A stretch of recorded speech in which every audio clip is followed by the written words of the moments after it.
Tinawag ng mga Espanyol na orihinal na naninirahan dito ang Siquijor na Isla ng Apoy o Isla del Fuego, dahil ang isla ay nagbigay ng nakakatakot na liwanag, na nagmula sa malalaking pulutong ng mga alitaptap, na kumukulong sa maraming puno ng molave na tumutubo dito.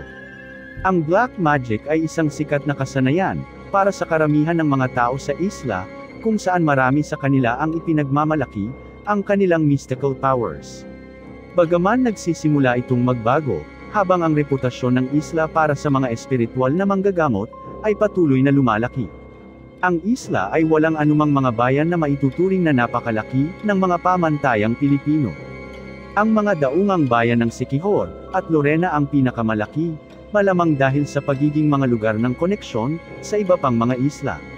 Walang kasaganaan ng mga restaurant o tindahan, bagamat may sapat na upang mapanatili ang iyong sarili, na medyo komportable at hindi ka magugutom.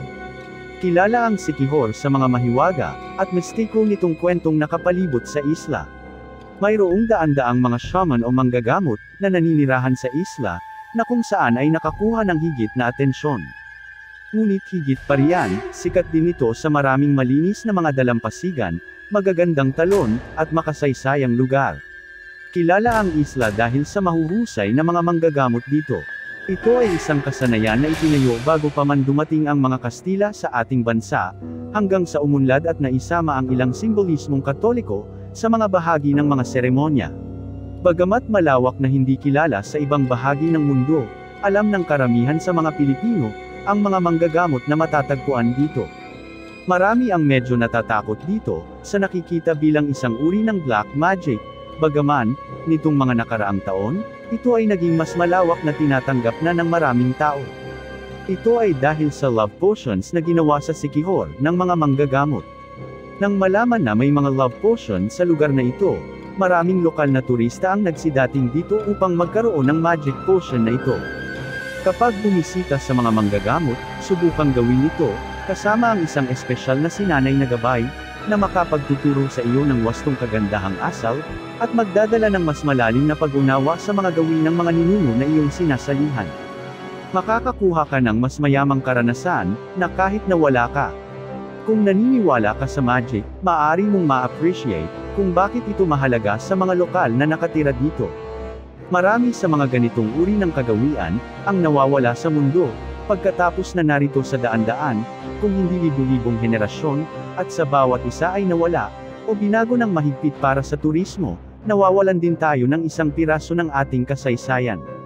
Sa pangkalahatan ay ligtas ang Siquijor, kaya walang dahilan upang hindi pumunta doon para sa isang kasiyasyang paglagi, sa isa sa ilang magagandang resort. Gayunpaman, gawin ang karaniwang pag-iingat sa kaligtasan na gagamitin kapag nasa hindi pamilyar na lugar, dahil ang mga hindi magandang pangyayari ay paminsan-minsan nangyayari sa Siquijor, gaya ng kahit sa ibang lugar. Mangyaring tandaan kahit na ang paglalakbay, ay likas na may kasamang elemento ng panganib, katulad na lamang ng pagtawid sa kalsada. Inilalagay mo ang iyong sarili sa mga elemento na iyon, na hindi pamilyar at banyaga sa iyong karaniwang pamumuhay. Mangyaring mag-ingat sa paglalakbay, tiyaking mayroon kang sapat at sigurong medikal, parang nangyayari ang mga aksidente nang hindi mo inaasahan. At ipaalam sa isang pinagkakatiwalaang kasamahan, miyembro ng pamilya o kaibigan ang iyong kinaroroonan at mga aktibidad. Ang Siquijor, kasama ang karamihan sa Pilipinas, ay napaka-cost-effective. Dahil hindi gaanong maraming turista, kaysa sa ilan sa iba pang mas kilalang mga isla sa Pilipinas. Ang Siquijor ay nagawang manatili sa mas mababang antas ng mga presyo para sa mga bumibisita sa isla. Sa pamamagitan ng pagpapanatiling magalang, at matiisin na saloobin, hindi madarama ng mga lokal na ang kanilang mga tahanan ay dinadayo ng mga turista. Umiti sa mga tao, maglaan ng oras para kausapin sila, at alamin ang tungkol sa kanilang isla na tahanan, na tinuturing na isang paraiso. Maging matyaga kapag ang mga bagay ay mabagal dahil ikaw ay nasa isang isla.